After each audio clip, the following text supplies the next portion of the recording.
Olá, sejam todos bem-vindos, bem-vindas a mais um episódio do podcast Café com Fi. Eu sou Andrés Costa e hoje eu tenho uma convidada para falarmos sobre fundos imobiliários.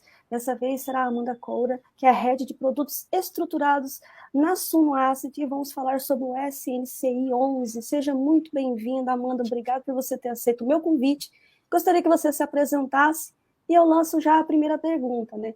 Para você apresentar o SNCI 11 para quem ainda não conhece, a tese, estratégia, qual o momento atual e as suas perspectivas a respeito do fundo. Boa, vamos lá. Boa noite, Andréia, tudo bem? Então, obrigada aqui, primeiramente, pelo espaço, né, no podcast. Estou muito honrada aqui pela Suno de estar aqui falando um pouco dos nossos produtos. Como você comentou, eu sou head de produtos estruturados da Suno Asset. Tenho formação em administração de empresas e desde o meu primeiro emprego trabalhei com esse mercado de produtos estruturados, né? Ou seja, tudo aquilo que não é líquido na bolsa, mas que você precisa montar do zero, que é difícil de achar, de alocar, de investir. Sempre gostei desse universo de montar coisas e estruturar. E hoje aqui, depois de quase 7 anos de experiências no mercado, eu estou tocando toda essa frente dentro da Suno e que um dos mandatos é o SNCI. O SNCI foi o primeiro fundo que eu estruturei aqui dentro, é o nosso fundo de papel. A gente criou ele em julho do ano passado, viu uma oferta restrita ali para investidor qualificado, para a gente conseguir alocar melhor a carteira. Hoje o fundo já cresceu 2 vezes, ele está com um patrimônio de 370 milhões. É um dos fundos de papel mais líquidos da Bolsa, a gente tem de 1 a 2 milhões de liquidez diária, então um fundo que é bastante disponível ali para o investidor, e a tese dele é investir em dívidas, que são os CRIs, que fomentam diferentes segmentos do mercado imobiliário. Hoje, André, o nosso fundo, com esses 370 milhões e mais de um ano já de história, tem quase 40 operações, então a gente já, quase 30 operações, desculpa. Então a gente já é um fundo bastante diversificado. É um fundo de risco médio ali que paga bons rendimentos mensais e que está tendo uma ótima performance, né, no mercado. Então esse que é um resuminho aí geral do SNCI para quem ainda não conhece um pouco do fundo. Maravilha. E o momento atual dele e as suas perspectivas a respeito, né? Já que nós estamos aí num momento, em 2022, vem se mostrando a cada mês uma surpresa, né? Como é que você tem observado aí dentro do fundo? Bom, então, para o SNCI e para a maioria dos outros fundos de papel, um momento um pouco desafiador pela questão da inflação, né? A gente viveu aí ano passado uma inflação acumulada de 2 dígitos, né? E esse ano o governo está aí ativamente fazendo medidas para controlar a inflação e ela conseguir fechar o ano perto dos 7, 8%, né? Começar a diminuir. Os fundos de papel, André, no geral, são fundos que têm suas dívidas, né, os seus CRIs, corrigidos à inflação. Quando a inflação estava alta, essas dívidas corrigiam num patamar alto também e entregavam bons rendimentos. Agora, com a inflação caindo e até com deflação, que é a variação negativa, né, da inflação no mês, é normal que os fundos de papel diminuam os seus rendimentos e isso pode assustar um pouquinho o investidor, né? Porque fundo de papel a gente brinca que é o fundo reloginho, né? Ele entrega ali para você de imediato. A tese dele é todo mês está te provendo renda. Então, eu diria que por esses ajustes de mercado de inflação, né, ele é um fundo, o SNC e outros fundos de papel, que pode causar um pouco de incerteza, de insegurança para o investidor, porque sim, certamente os rendimentos vão cair, porém por esse período de tempo só, desses movimentos mais agressivos para baixo da inflação. Fora isso, Andréia, eu diria que o SNCI, né, a tese de fundo de papel, é uma excelente tese para você ter no seu portfólio, porque ele é um fundo de resultado nominal, né, ele distribui juros e inflação, mantém o seu poder de compra ali sendo atualizado todo mês. Então, por mais que tenha essa turbulência, né, esse pouco de medo do investidor pelo momento, ele é uma excelente estratégia para se ter na carteira e complementar ali o perfil dos investimentos. Exatamente, ter aquele equilíbrio, né? Tijolos e papéis. Pessoal, não precisa ser radical. Eu sei que tem muitas pessoas que se identificam, né? Vai de cada um, vai de cada estratégia, mas sempre interessante dar aquele equilibrado na carteira, justamente quando acontecem esses momentos, né, Amanda? Onde você tem ali uma uma valorização ou algo que tem ali no cenário macroeconômico que vai interferir. Por isso a importância da diversificação. A diversificação, a gente fala que é lei, né, Amanda? Exato, eu gosto de falar, André, que o mundo é um lugar de ciclos, né? E o Brasil, então, mais ainda. A gente que é brasileiro sabe muito bem o tanto de ciclos positivos e negativos que a gente passa. Então, quando o investidor tem uma carteira bem diversificada de fundos, ele tem diferentes estratégias exatamente para conseguir suportar diferentes ciclos, né? Então, é normal que às vezes alguns fundos sofram mais do que outros por movimentos de mercado, mas o investidor não deve se assustar caso ele tenha boas teses, né, ali dentro da sua carteira, porque, de novo, em um ciclo de alta, pode ser que daí esses fundos que hoje ele está com incerteza fiquem muito caros, né? Ou em um novo ciclo de incertezas, um fundo pode sustentar melhor o outro. Então, enfim, essa boa composição do seu portfólio com diferentes tipos de risco, né, para o investidor conseguir passar aí por todos os momentos de mercado da melhor forma.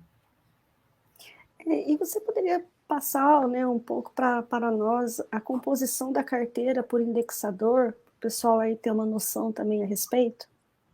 Claro, então vamos lá. A carteira da SNCI hoje, como eu comentei, é uma carteira que já tem quase 30 operações dentro desse patrimônio de 370 milhões. Hoje, quando a gente vê os indexadores, né, o que corrigem essas operações, a gente tem a maior parte em IPCA.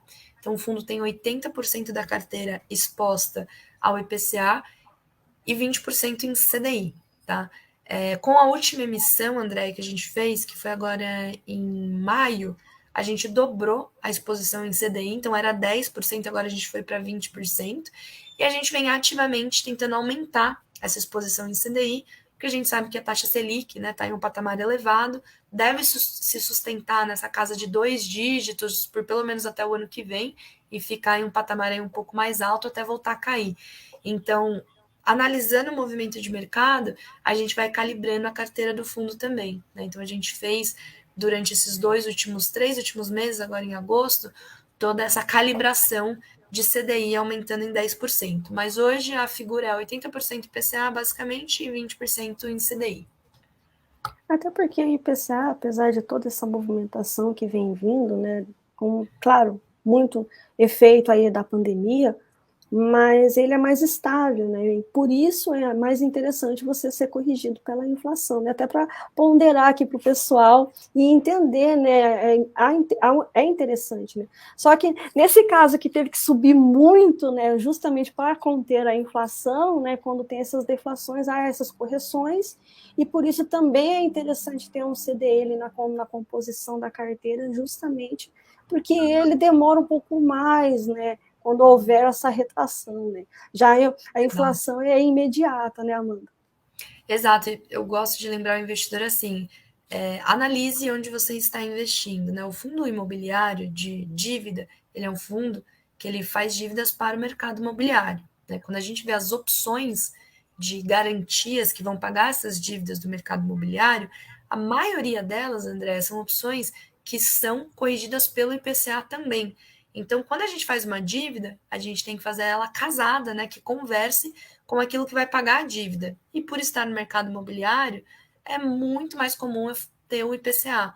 Né? Então, assim, por mais que a gente tente diversificar um pouco os indexadores, existe uma dificuldade inicial pelo segmento, né, que a gente está alocado, e como você bem pontuou, o IPCA, em geral, né, historicamente, é um índice que oscila menos, então isso é muito mais positivo, porque te dá uma previsibilidade, né, uma noção maior do quanto que o seu fundo vai render, mas nesses momentos de euforia de mercado e de um mês IPCA de 1,5, no outro mês menos 0,6, né? O fundo de papel sente isso na veia. Então o investidor se assusta um pouco, mas, de novo, tem que lembrar que esses são momentos específicos de mercado. Quando a gente pensa em longo prazo, né, em vida útil, na minha carteira para aposentadoria, para minha independência financeira, a gente vê que a tese é muito robusta.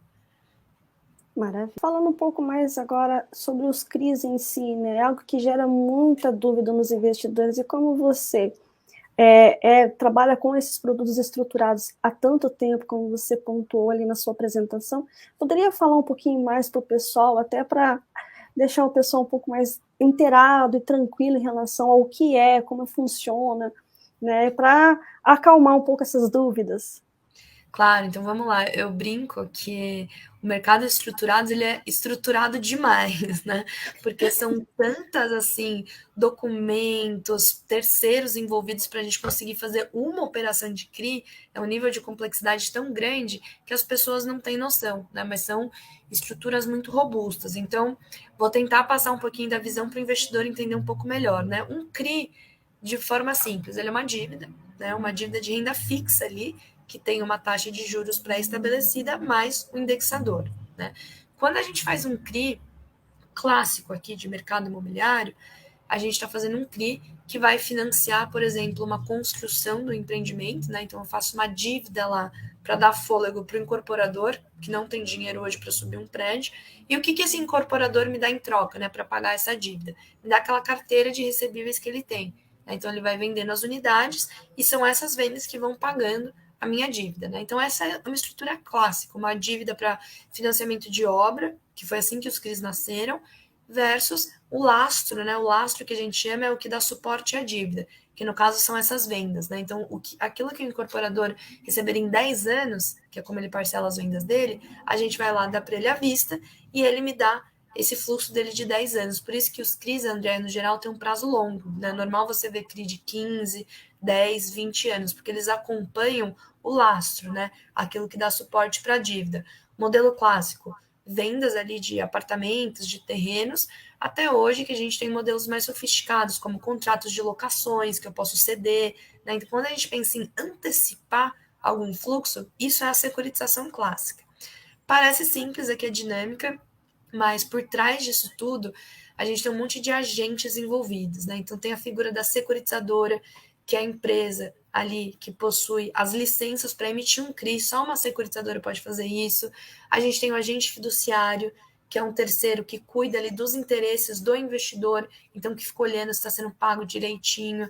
A gente tem um medidor de obra, um advogado para fazer todos os documentos, um servicer, que é quem fica controlando se está vendendo, se não está. Então, às vezes o investidor tem muito medo, né? Nossa, mas esse CRI está financiando um resort lá no Nordeste, né? Mas tem garantias? Os CRIs, e por isso que estão nesse mundo estruturados, tem muitas garantias e uma complexidade de documentos enormes. Eu até mostrei em uma live que eu estava fazendo para os investidores uma pastinha nossa interna de uma operação que a gente estruturou. O tanto de documento que tem, assim, é até difícil de você explicar para o investidor todos, né? Porque são documentos ali muito detalhados. Mas o que é importante que a gente passar, né? Que essas dívidas são robustas, tem uma estrutura muito forte de garantias, para de fato uma eventual inadimplência ou evento de crédito ser a última ali, o último risco, né, que você tenha. Antes dele acontecer, você tem uma série de mecanismos que você pode acionar para manter aquela dívida ali em dia e segura. Então, de forma geral, é isso. É um pouco complexo assim a estrutura como um todo, mas a ideia é simples, né? Uma antecipação de um fluxo que você securitiza e nesse movimento de securitizar que você faz essa série de documentos e estruturas, né, para dar suporte a essa dívida. Bacana, legal essa visão aí, mas mostra que é preciso ter todo um aparato ali para realmente a coisa funcionar e o CRI ele existir, né?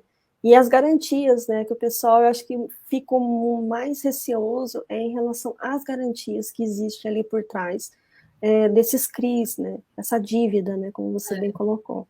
E elas mudam muito, né, André? Assim, cada CRI, ele pode ter nenhuma garantia, ele pode ter 5, 10, 15 ou 20 garantias. Quem que define isso? O gestor, na hora que ele está negociando a operação. Ou, às vezes, né, o gestor não faz a operação do zero, ele pega do mercado, então quem definiu isso é o agente que vende a operação. Então, assim, é muito complexo, não é padrão, então é difícil, né? Ah, um CRI de uma construtora A e de uma construtora B é igual? Não, é muito diferente, né? Depende muito de quem está desenhando ali aquela dívida.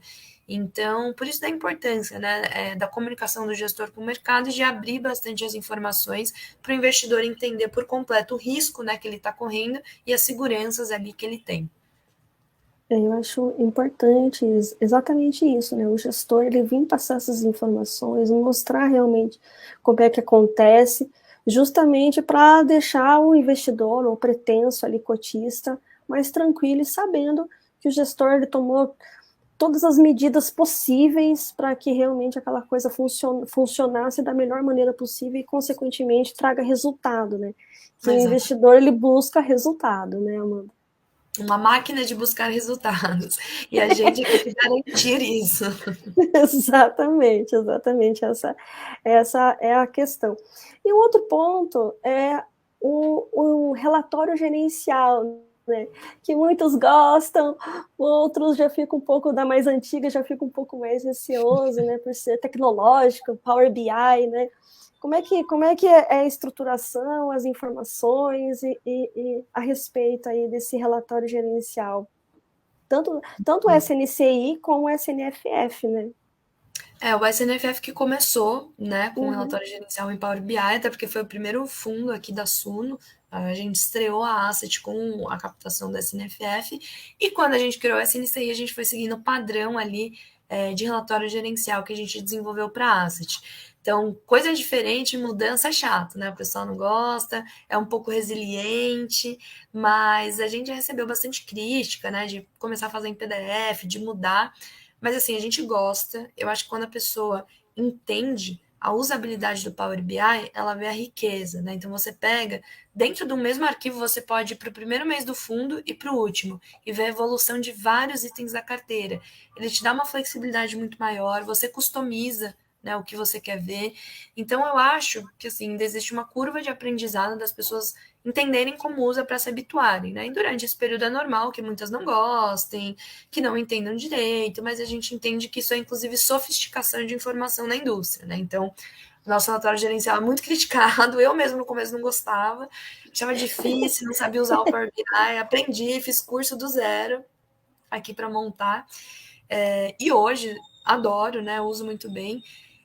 O relatório gerencial, André, ele é uma boa prática do gestor. Em tese, ele não é uma obrigação, mas hoje todos os gestores fazem, né, um mínimo de um relatório gerencial para passar um pouco de informação do fundo. E é lá que você vê um pouco de um mês para o outro o que evoluiu na carteira, nos rendimentos, né, em toda a estrutura ali de resultado do fundo. Então, ele é um documento muito importante porque é uma foto para o investidor de tudo que a gente acompanha aqui a nível de gestão. Né? No SNCI, por ele ser um fundo de dívida e por a gente ter muitas dívidas diferentes, de riscos diferentes, a gente tem mais dois relatórios além do gerencial. A gente tem um de monitoramento, que é mensal. Então, todas as dívidas que têm risco de execução de obra e de vendas, a gente traz um acompanhamento mensal de como que isso está sendo, de fato, avançado. Né? As obras avançou, atrasou, teve venda, teve devolução de venda, né, de extratos. Então, a gente entende que são operações mais arriscadas e precisam de uma atenção maior. Então, além do relatório gerencial, a gente traz o de monitoramento. E aí, o terceiro, é o nosso relatório de risco. Esse é um relatório semestral, então, de 6 em 6 meses, né, 2 vezes por ano, a gente rebalanceia todos os riscos da carteira. Né? Eu pego operação por operação e faço uma reanálise de risco para entender se aquela operação melhorou, piorou, né? A gente tem muitas operações aqui corporativas, né? Que quem deve é uma MRV, por exemplo, uma empresa listada. Né? Ela atualiza ali o balanço dela, um recorte trimestral e o oficial semestral, né? Então, em todos esses balanços oficiais, a gente pega as informações e analisa para rever o risco, né? Então, assim, a gente entende que em um fundo de dívida, que tem dívidas muito diferentes, precisa ter um cuidado maior com a informação. Então a gente faz esses 3 relatórios e coisa boa, o de monitoramento de risco é em PDF. Então a gente é chatinho para fazer o pessoal aprender o Power BI, mas a gente abre mão e a gente fez os outros em PDF ali. Para ficar mais fácil, porque são relatórios muito grandes, né? Então o pessoal baixar, ler, grifar, enfim. São esses todos os níveis de materiais de comunicação que a gente tem. Ah, mas seria legal também Power BI. Ia ficar mais visual, ficar bonito. Eu sou anti o pessoal. É uma pessoa querente, porque a maioria das pessoas que eu faço até live, assim, ficam puxando minha orelha. Ah, fala lá pro pessoal fazer PDF, meu time vai me matar, porque dá um trabalho fazer em Power BI, mas o de monitoramento e o de risco tem tanto gráfico que eu acho que no Power BI, apesar de muitas paginazinhas, sabe? Então, o PDFzão comprido lá, ele até facilita um pouco esse trabalho que, olha, é complexo, viu? Meu time sofre aqui para pedir todas as informações que a gente precisa. Não, eu imagino que sim, mas que ficaria mais bonito, ficaria. Eu sou tecnológica, Amanda. A gente pediu um pedido especial aqui, podcast Café com Fia. Andréia veio falar: meninos, vocês aí digeram essa informação e pensem o que fazer. Vou passar esse feedback para eles. Estou totalmente. Inclusive, eu também estou aprendendo Power BI, justamente porque eu gosto muito de tecnologia, e cada vez mais a tendência é realmente essa migração, né, tecnológica. Power BI, linguagem Python e R é fundamental ali, o pessoal. Hoje em dia tem que aprender. Chatinho, mas depois que engrena, vai super bem. E agora, dois pontos que geram também muita dúvida, as pessoas não entendem, é necessário toda uma análise de mercado, de cenário macroeconômico, que é para emissão, né? Vocês que aí você falou que a última foi feita em maio, e a alavancagem, né? Principalmente em fundo de papel, né? O pessoal fica extremamente receoso, emissão, alavancagem, como é que você observa esses dois pontos aí? Eu garanto que você recebe muita pergunta, né, Amanda, sobre. Não, tá sendo ótimo as perguntas, porque são perguntas muito boas, né? E que eu acho que dá um ótimo respaldo para o investidor alinhar o que de fato é risco, que pode trazer preocupação, e o que é um pouco de especulação, né? Então, acho que assim, quanto a emissões, fundos pequenos, principalmente novos, como o SN6, são fundos que precisam crescer. Né? A gente aqui tem um pipeline, ou seja, uma opção, né, de operações muito grandes para investir. Tem a operação, André, que a gente se compromete com ela, e a gente tem que ir dando dinheiro para ela de 6 em 6 meses, por exemplo, que é o prazo de obra, né, que ele vai usando. Isso chama tranches. Então a gente tem tranches que a gente tem que comprometer. A gente tem que trazer mais operação, porque daí eu diversifico o risco, né, eu pulverizo melhor ali a minha exposição.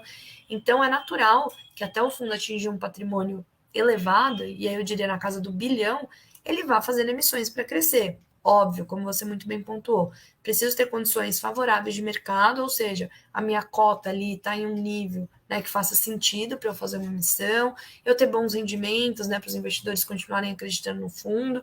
Então, o gestor tem que olhar muito bem o cenário macro, né? Vou conseguir trazer mais pipeline, né? Senão eu trago uma emissão e o dinheiro fica parado no caixa. Então tem que analisar bem esse cenário macro e a situação do fundo, né? Um fundo pequeno que não cresce, não diversifica risco, não aumenta ali os rendimentos, né, para os investidores, porque eu posso ir pegando operações com taxas melhores. Então eu diria que primeiro, crescimento é natural e é muito positivo, exatamente, principalmente para essa questão de risco, né, para os investidores. E aí, obviamente, que a gente tem que pontuar se o gestor está fazendo uma emissão primeiro em um preço que faça sentido, com custos que sejam razoáveis, porque a gente vê emissões muito caras e quem paga isso é o cotista, né? E que de fato vá trazer essa diversificação para o fundo, né? Tem alguns fundos que fazem uma emissão e ficam lá 2 meses com caixa parada. Aí é difícil, né? Poderia ter uma sensibilidade de fazer uma emissão depois, para alocar melhor. Então, a gente tem que pontuar tudo isso. Mas quanto a crescer, eu acho super positivo. A gente já fez, além do IPO, 2 emissões, né? O nosso fundo é um fundo que vai fazer mais emissões, com certeza. A gente ainda é pequeno, né? A gente ainda tem 370 milhões, né? A categoria de fundo de papel é a maior do IFIX, ela representa quase metade do IFIX, que tem 170 bilhões. Então, assim, a gente tem muito ainda para crescer, né? Para ficar um fundo representativo. Analisando sempre essas condições de pressão e temperatura. Agora, quanto à alavancagem, né? A gente está em um momento, como a gente comentou lá no começo, que o investidor está um pouco com medo de fundo de papel, por questão de deflação. Tem muito fundo bom de papel no mercado sendo negociado a um preço muito menor do que ele vale. Então, nessas condições, o gestor não consegue crescer, né? Ele está em um cenário adverso para crescer. Mas ele precisa crescer, porque ele precisa pagar algumas operações, diversificar risco. Então, quando o gestor se encontra nessa situação, ele pensa: vou me alavancar, né? Ou seja, vou pegar um dinheiro emprestado para eu alocar em mais operações e no futuro, quando eu crescer, né, quando eu conseguir fazer uma emissão, eu quito. O que eu diria da alavancagem, tá? O SNCI hoje não tem alavancagem.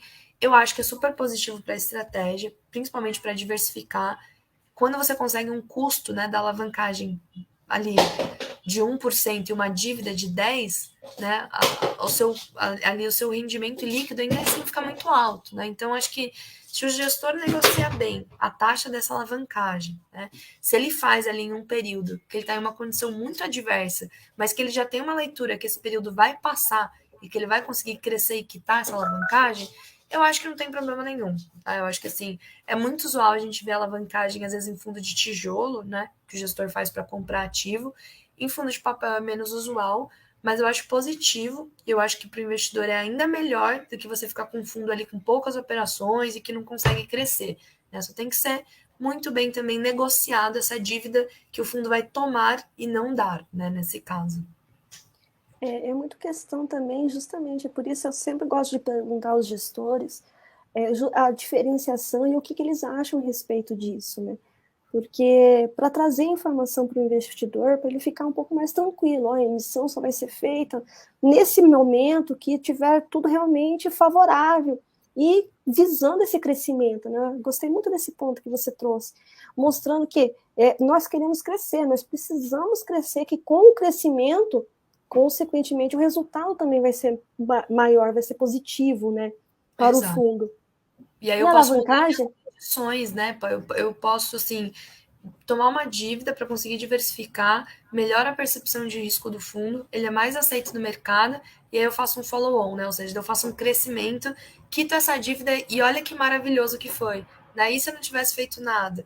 Então, acho que o investidor tem que ter essa leitura, né? De que, óbvio, pode ser muito positiva, só depende daí da estratégia do gestor, e daí é aquele ponto, né? Eu conhecer bem o meu gestor e confiar nele.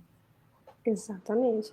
E por isso esse é o primeiro ponto que eu sempre gosto de bater na tecla, né? Conhecer o gestor, a gestora, e para que você possa investir. E a alavancagem, que o pessoal fica muito receoso aqui no Brasil, né? Eles são mais favoráveis à emissão do que à alavancagem. Diferentemente, quando a gente vai lá nos REITs, eu faço essa comparação para o pessoal entender, né? Que nos REITs é o contrário, né? Por Exato. serem empresas, lá a alavancagem, a taxa de juros é totalmente diferente daqui também, então tem todo esse ponto a levar em consideração, mas lá eles são mais favoráveis a você alavancar do que emitir, né? Ou fazer aquela recompra de ações, enfim. Tem toda essa questão cultural também.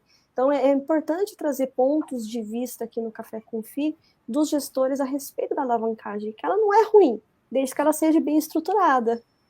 Inclusive, assim, quando a gente pensa para analisar, né, os fundos de papel são fundos de dívidas, certo?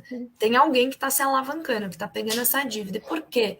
Que, né, no SNC a gente tem 30, tem fundo que tem 60 CRIs, né? Se a gente soma o total de estoque, né, de volume de CRI no mercado, é na casa do bilhão. Por que tantas empresas tomam os CRIs, né, tomam essas dívidas, se alavancam? Exatamente porque ela é mais benéfica para o negócio, né? Porque ela traz um resultado melhor, porque ela traz mais opções. Então, eu acho engraçado que às vezes o investidor ele questiona, né? Nossa, um fundo não pode se alavancar.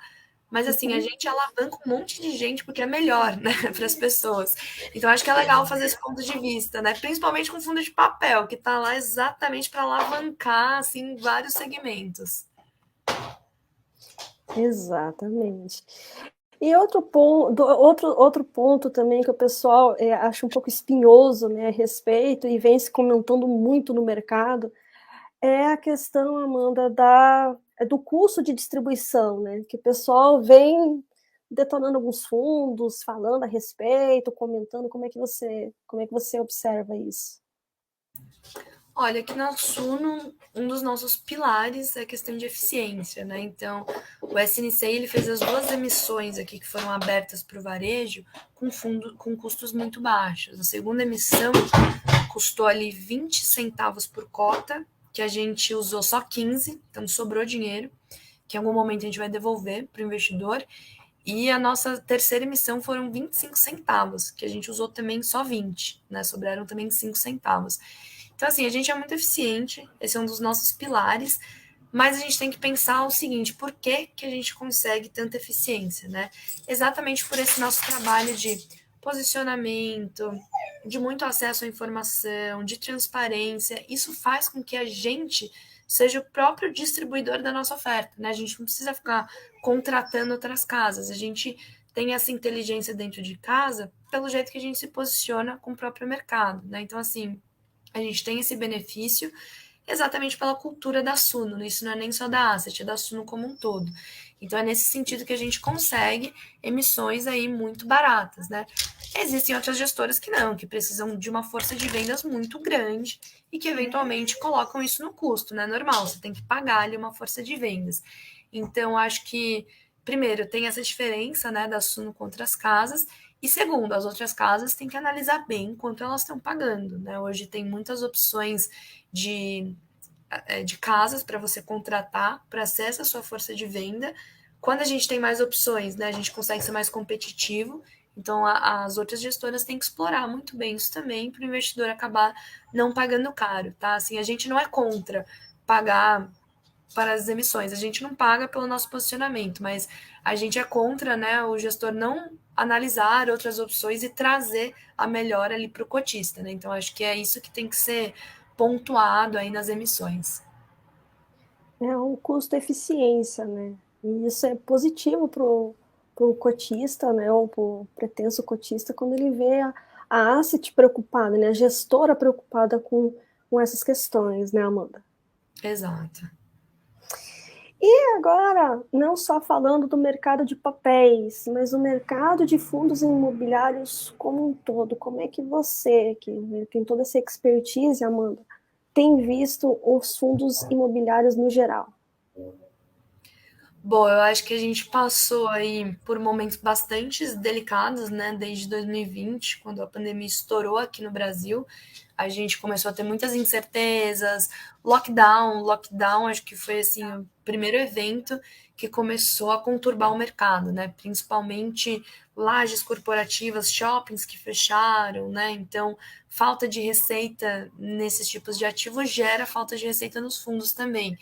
Então, ali em 2020, o IFIX, né, que é um índice que representa os fundos imobiliários, sofreu bastante. Acho que o mercado se assustou muito com a incerteza, né? A gente nunca viveu uma pandemia, né? É uma situação de você não sair de casa.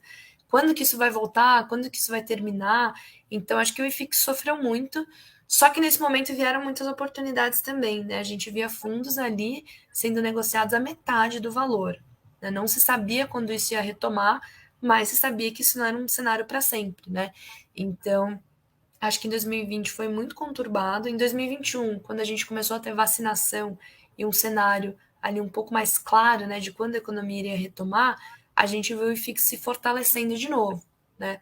Hoje, se a gente pega no geral, os fundos estão sendo negociados ainda com desconto, porque as incertezas não passaram, né? Pandemia passou majoritariamente, mas hoje a gente tem um cenário de guerra, a gente tem um cenário de deflação mundial, né, de falta de crescimento em grandes economias e de eleição. Então, eu acho que ainda está um cenário desafiador. Os fundos, no geral, estão negociando abaixo ali do seu preço de patrimonial, né, do tanto que eles valem. Não tem aquele ágio, ou seja, aquela valorização que a gente via no mercado ali em 2019. Então, acho que ainda é um cenário desafiador para crescimento, né? Porque depende dessa janela de mercado. Mas eu acho que tem muitas oportunidades, André. Eu acho que tanto para fundos imobiliários quanto para ações também está muito descontado. Quando o investidor olha boas teses e tem esse horizonte de longo prazo, ele enxerga boas oportunidades. Então, esse trabalho, né, de educação, de conseguir fazer as pessoas verem essas oportunidades que a gente aqui preza muito, e que, de novo, né, é o que eu comentei, ciclos, a gente está passando por um ciclo difícil, por um ciclo desafiador, mas eu diria que do ano que vem para frente é para a gente começar a ter uma clareza, né, uma retomada de economia maior. A gente vê isso refletido em perspectiva de PIB, em perspectiva de inflação e Selic cair, pode ser de uma forma um pouco mais demorada, mas a luz está ficando cada vez mais forte ali no túnel, né? Então, eu acho que o investidor não pode esperar todo esse cenário melhorar. Senão ele vai pagar caro de novo em fundo, né? Vai ficar reclamando que todos os fundos estão com ágio. Então eu diria que sim, um momento de cautela, principalmente na hora que você analisa uma tese, né, que você decide ali terceirizar o seu dinheiro para uma pessoa gerir, mas um momento de boas oportunidades. Eu acho que assim, o pior já passou, né? Óbvio que ainda tem eleições, essa conjuntura econômica, mas eu acho que os governos, né, já estão com medidas aí muito fortes para retomada. Então, acho que o investidor tem que pensar, inclusive, nessa retomada também para retomar ali a confiança, né, e a sua composição de carteira. Maravilha. E para finalizar, Amanda, já te agradecendo novamente você ter aceito o convite e estar aqui falando conosco no podcast Café com Fi, mas a questão do IFIX, né, é um outro ponto que você, né, como gestora, você que analisa o mercado, também acha interessante ter dois índices para medir, né, ter o IFIX Master, mas ter um IFIX de papéis e um IFIX de tijolo para realmente balizar e as pessoas verem como é que está a movimentação setorizado, segmentado? Essa é uma boa pergunta, né? Quando a gente pega o IFIX, ele é um índice que é composto por todos os segmentos de fundos imobiliários, né? Hoje o peso maior dele, quase metade dele é fundo de papel, então o fundo de papel é muito presente, e o restante os outros fundos, né? Acho que quando a gente faz um paralelo com o mercado de ações, que já é um mercado bastante desenvolvido, o mercado de ações tem alguns índices, né? Principalmente lá fora, né? A gente tem o Nasdaq, que é um índice ali só das empresas de tecnologias, a gente tem o Ibovespa aqui no Brasil, que é mais generalizado, a gente tem vários assim, índices que segmentam mercados, tá? Para o mercado imobiliário, eu acho que sim, a gente deveria seguir nessa linha, e eu acho que um excelente índice para a gente começar a derivar do IFIX seria um de fundo de papel, exatamente pela representatividade dele no segmento. Eu acho que quanto mais, né, os segmentos vão tendo muitos fundos, e tendo um AUM, ou seja, um capital relevante, a gente poderia ir destrinchando ali índices deles, tá? Mas, de novo, né, o IFIX é um índice que está aí no mercado já faz um tempo, mas ele está cada vez mais se modernizando e a gente consegue tirando insights deles, né? O próximo que eu quero ver, na verdade, que eu estou ansiosa, é o índice de Fiagro. A gente já tem aí 25, 20, 24, 25 Fiagros listados. É um mercado que está ganhando muita notoriedade, né? Já são 3,5 bi de patrimônio nesse mercado. E eu quero ver um índice do Fiagro, porque não vale comparar com o IFIX, né? É diferente. Exatamente, aí fica a dica, pessoal, para fazer o IAGRO, né? Que é o É índice isso. do agro. Coloca tipo a Mara... B3 da bolsa que faz os índices, ó, pessoal. Mas spoilers que isso está sendo discutido. Acho que vai ser bem legal. Bacana, exatamente. Mais uma vez, agradeço você, Amanda e a Suna, aí, por terem aceito vir aqui conversar conosco, trazer os seus pontos de vista a respeito do mercado, mas também trazer o fundo SNCI para o pessoal conhecer mais a fundo. Gostaria que você deixasse suas considerações finais e as mídias sociais. Boa, queria primeiro mais uma vez agradecer aqui pelo espaço, muito gostoso a conversa, acho que é um fórum muito positivo, né, para a gente trazer pontos importantes aqui para o pessoal. A gente da Suno está sempre muito disponível, a gente adora fazer essas interações, então sempre que quiser, André, eu vou estar aqui disponível para você, me chama que a gente vem bater um papo de outros produtos, de mercado, enfim, do que vocês quiserem. E para quem quiser continuar acompanhando o trabalho da Suno, a gente é muito presente nas redes sociais, no nosso Instagram, @SunoAsset, a gente está lá sempre fazendo posts de mercado, dos fundos, abrindo caixinha de pergunta e respondendo, né, para o investidor ficar mais próximo. E no nosso canal no YouTube da Suno também, toda quarta e quinta, a gente tem lives da Asset, sempre às 6 horas. Então, para quem quiser ir acompanhando e tirando dúvidas, sugiro fortemente seguir esses canais e conhecendo cada vez mais o nosso trabalho aqui também. Mas muito obrigada, André, mais uma vez. Nós que agradecemos. E, pessoal, até o próximo episódio com mais um convidado ou uma convidada. Tchau, tchau.